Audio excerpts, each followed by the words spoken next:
কিমান ভাল পোৱা হ'লে বাৰু কাৰোবাক মনৰ কথাবোৰ ক'ব নোৱাৰা হৈ যায়। কেতিয়াবা যদি অভিমান, আকৌ কেতিয়াবা চকুৰেও বহুত কথা কৈছিলোঁ। কিন্তু সি চকু হালে। এই চকু হালাৰ ভাষা নুবুজি। ইয়াত বহি ভাল লাগিছে ন?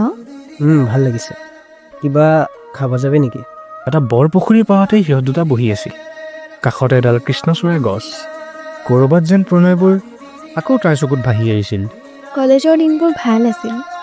এতিয়াতো সকলো বিজি নিজৰ কামত। ঘৰত মোৰ বিয়াৰ কথাও চলিছে। চাবলৈ অহা ল'ৰাটোও ভাল। উফ, ডাঙৰ হৈ গ'লোচোন ন? এৰা, কিছুমান কথা কেতিয়াবা সময়ত কৈ দিব লাগে, নহ'লে পিছলৈ সেই কথাবোৰেই বিষ হৈ বুকুত খুন্দা মাৰে।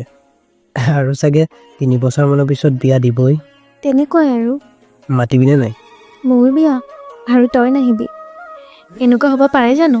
পুখুৰীৰ ফালে চাই থকা সি হঠাৎ তাইৰ ফালে চাই ৰৈছিল, আৰু অকস্মাত এজাক অচিনাকি বতাহে আহি তাক চুই গৈছিল। অস্ত যোৱা বেলিটো কোনোবা নাৰীৰ কপালৰ ৰঙা ফুটটোৰ দৰে জিলিকি ৰৈছিল। ফিৰফিৰীয়া বতাহজাকে ওচৰতে থকা কৃষ্ণচূড়াৰ পাতবোৰ সিহঁতৰ ফালে উৰুৱাই পঠিয়াইছিল, আৰু সি মাথো তাইক চাই ৰৈছিল।